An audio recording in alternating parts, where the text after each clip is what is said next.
안녕하세요. 오늘 우리가 같이 이야기 나눠볼 주제 바로 결정입니다. 다들 넛지라는 책 아시죠? 그 저자인 캐스 선스타인의 통찰을 빌려서 우리가 어떻게 하면 더 나은 결정을 내릴 수 있을지 그 기술을 한번 제대로 파헤쳐 보겠습니다. 준비되셨나요? 정말 그렇죠. 점심 메뉴 고르는 사소한 것부터 누구를 뽑을지 같은 정말 중요한 결정까지 진짜 매일매일이 선택의 연속이잖아요. 어떨 땐 이 선택의 무게가 너무 버거워서 그냥 에라 모르겠다 하고 싶을 때도 있고요.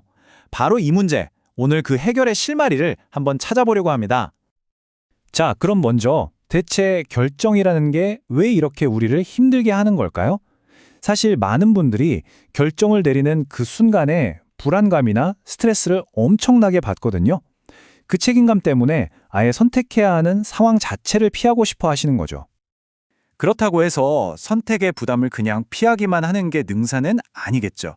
이 도전에 훨씬 더 스마트하게 대처할 수 있는 전략이 있습니다. 그리고 이게 바로 오늘 이야기의 핵심이에요. 성스타인이 제시하는 아주 강력한 해법이 있는데요. 바로 2차적 결정이라는 개념입니다. 좀 생소하게 들리실 수도 있는데 이게 여러분의 결정 방식을 완전히 뒤바꿔 놓을 수도 있는 그런 아이디어입니다. 자, 2차적 결정이 뭐냐? 쉽게 말해서요. 하나하나의 선택을 두고 고민하는 게 아니라 어떻게 결정할지 그 방식 자체에 대한 규칙을 미리 정해두는 거예요. 매번 처음부터 고민하는 게 아니라 내가 만들어둔 시스템을 그냥 따르는 거죠. 어때요? 마치 우리 삶에 의사결정 운영체제를 까는 것 같지 않나요? 이걸 잘 활용하면 삶이 훨씬 단순하고 효율적으로 바뀔 수 있습니다. 자, 그럼 이 2차적 결정이라는 걸 실제로 어떻게 써먹을 수 있을까요? 여기 아주 유용한 8가지 전략, 일종의 도구 상자가 있습니다. 보시면 규칙이나 루틴처럼 아예 고민할 필요 없게 만드는 아주 엄격한 방법도 있고요. 반면에 가정이나 표준처럼 어느 정도 예외를 두는 유연한 방법도 있죠. 또 너무 큰 결정이 부담스러우면 작은 단계들로 잘게 쪼개보거나 에이, 이건 내가 전문가가 아니니까 그냥 위임하자 하고 맡겨버리는 전략도 있습니다. 포인트는 이거예요. 이 다양한 도구들을 활용해서 매번 제로 베이스에서 고민하는 그 수고를 덜어내는 거죠. 특히 규칙과 가정의 차이가 재밌는데요. 이 슬라이드를 보시면 바로 감이 오실 거예요. 나는 절대 불법 주차를 하지 않아.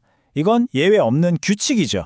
하지만 여기에 단 정말 위급한 상황이 아니라면 이라는 조건을 붙이면 이건 유연성을 가진 가정이 되는 겁니다. 이 작은 차이가 우리 삶에 엄청난 유연성을 줄 수 있다는 게 핵심입니다. 자, 지금까지는 일상의 소소한 선택들에 대한 이야기였다면 이제 판을 좀 키워보겠습니다. 우리의 삶 전체를 뒤흔들 수 있는 그런 거대한 결정들에 대해서 말이죠. 이직을 할까? 결혼을 할까? 아니면 아예 다른 나라로 떠나볼까? 이런 인생의 큰 갈림길 앞에서 우리는 스스로에게 물어야만 합니다. 나는 내 인생에서 궁극적으로 뭘 가장 중요하게 생각하는 걸까? 이 근본적인 질문에 답을 하려면 우리가 생각해봐야 할 3가지 중요한 가치가 있습니다. 심리학자들은 좋은 삶을 이루는 3가지 큰 기둥이 있다고 말합니다. 첫 번째는 다들 아시는 것처럼 즐겁고 기쁜 순간들을 경험하는 행복이고요. 두 번째는 내 삶에 어떤 의미와 목적이 있다고 느끼는 에우다이모니아입니다.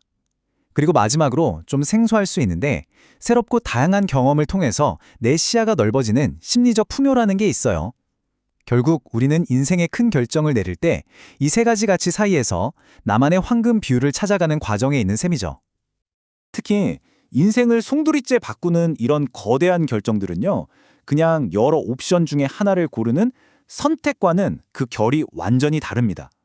철학자 울만 마르갈리타는 이걸 책택이라는 단어로 표현했는데 이게 무슨 뜻이냐면요. 이전의 나와는 완전히 다른 가치관을 가진 말 그대로 새로운 사람으로 다시 태어나는 길을 택하는 것과 같다는 의미입니다. 그런데 여기서 정말 놀라운 사실이 하나 있습니다. 데이터가 이걸 명확하게 보여주는데요.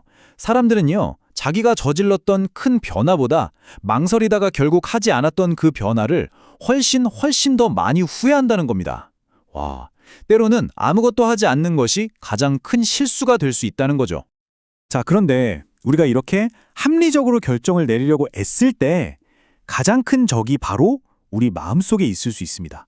왜냐하면 우리는 세상을 있는 그대로 보는 게 아니라 내가 보고 싶은 대로, 내가 이미 믿고 있는 것들에 맞춰서 정보를 왜곡해서 받아들이기 때문이죠. 일종의 색안경을 끼고 있는 셈입니다. 이 비대칭적 갱신이라는 현상을 이 슬라이드가 아주 기가 막히게 보여줍니다. 기후변화에 대한 연구인데요. 한번 보세요. 기후변화가 심각하다고 굳게 믿는 사람들은요, 생각보다 더 심각하다는 나쁜 소식을 들으면 자기 믿음을 더 강화해요. 하지만 생각보다 괜찮은데? 하는 좋은 소식은 그냥 무시해버립니다. 반대로 회의론자들은 정반대겠죠? 괜찮다는 좋은 소식에만 귀를 기울이고요. 결국 양쪽 정보를 공평하게 받아들이는 건 처음부터 중립적이었던 사람들 뿐입니다. 그러니까 핵심은 바로 이겁니다. 우리는 나를 기분 좋게 만드는 정보는 옳다구나 하고 쉽게 받아들이고 내 믿음에 반하는 불편한 진실은 애써 외면하려는 경향이 있다는 거죠. 이걸 좋은 소식, 나쁜 소식 효과라고 부릅니다. 이 편향이 우리의 합리적인 판단을 얼마나 강력하게 방해하는지 보여주는 아주 좋은 예시죠. 자, 지금까지 우리 내면의 편향에 대해 이야기했다면 이제는 시선을 밖으로 돌려보겠습니다. 오늘날 우리의 결정은요, 우리도 모르는 사이에 외부에 보이지 않는 힘, 바로 알고리즘과 교묘한 설계에 의해서 엄청난 영향을 받고 있습니다. 그 중에서도 특히 두 가지 강력한 힘에 주목해야 하는데요. 바로 알고리즘 그리고 다크 패턴이라고 불리는 것들입니다. 어쩌면 이 두 가지가 현대 사회에서 우리의 선택을 좌우하는 가장 보이지 않는 하지만 가장 강력한 손일지도 모릅니다. 먼저 알고리즘의 힘 한번 보실까요? 이 숫자 41.9%. 이게 뭘 의미하냐면요. 판사 대신 알고리즘이 피고인의 보석 여부를 결정하게 했더니 범죄율은 그대로인데 교도소에 수감된 사람의 수를 무려 41.9%나 줄일 수 있었다는 겁니다. 어마어마한 숫자죠. 그럼 반대로 수감자 수는 똑같이 유지한다고 가정하면 어떻게 될까요? 놀라지 마세요. 알고리즘은 범죄율을 무려 24.7%나 낮출 수 있었습니다. 이건 정말 인간 판사의 판단을 훨씬 뛰어넘는 결과입니다. 아니, 어떻게 기계가 사람보다 더 나은 판단을 할 수 있을까요? 그 이유는 알고리즘이 인간 판사들이 흔히 빠지는 편견을 피하기 때문입니다. 예를 들어서 현재 저지른 범죄가 얼마나 끔찍한지에만 너무 몰입되는 현재 범죄 편향 같은 거요. 알고리즘은 그런 감정적인 부분 없이 오직 데이터에 기반해서 이 사람이 다시 범죄를 저지를 확률이 얼마나 될까라는 본질에만 집중하는 거죠. 하지만 기술이 항상 좋게만 쓰이는 건 아닙니다.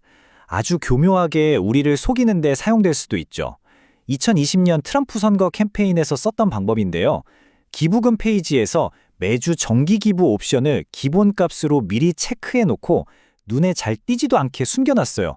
이런 걸 다크 패턴이라고 부르는데 이 교묘한 속임수 하나로 사람들이 의도치 않게 추가로 기부한 돈이 무려 4,200만 달러, 우리 돈은 500억 원이 넘었습니다. 자, 이 지점에서 한번 생각해 봐야 합니다. 과연 이게 그냥 영리한 마케팅일까요? 아니면 사용자의 실수를 유도해서 돈을 빼앗는 사실상의 절도 행위일까요? 설득과 착취, 그 아슬아슬한 경계는 과연 어디에 있는 걸까요? 결국 이 모든 논의가 향하는 지점은 단 하나입니다. 바로 우리의 결정 자율성을 지켜내는 것이죠. 외부의 강압이나 교묘한 조종에서 벗어나서 우리 스스로가 온전하게 내리는 결정, 우리가 반드시 지켜내야 할 가장 중요한 가치가 바로 이것입니다. 오늘 우리는 결정을 내리는 여러 가지 기술부터 그 과정에 숨어있는 수많은 함정들까지 정말 많은 이야기를 나눴습니다. 이제 마지막 질문을 여러분께 던지면서 마무리하려고 합니다.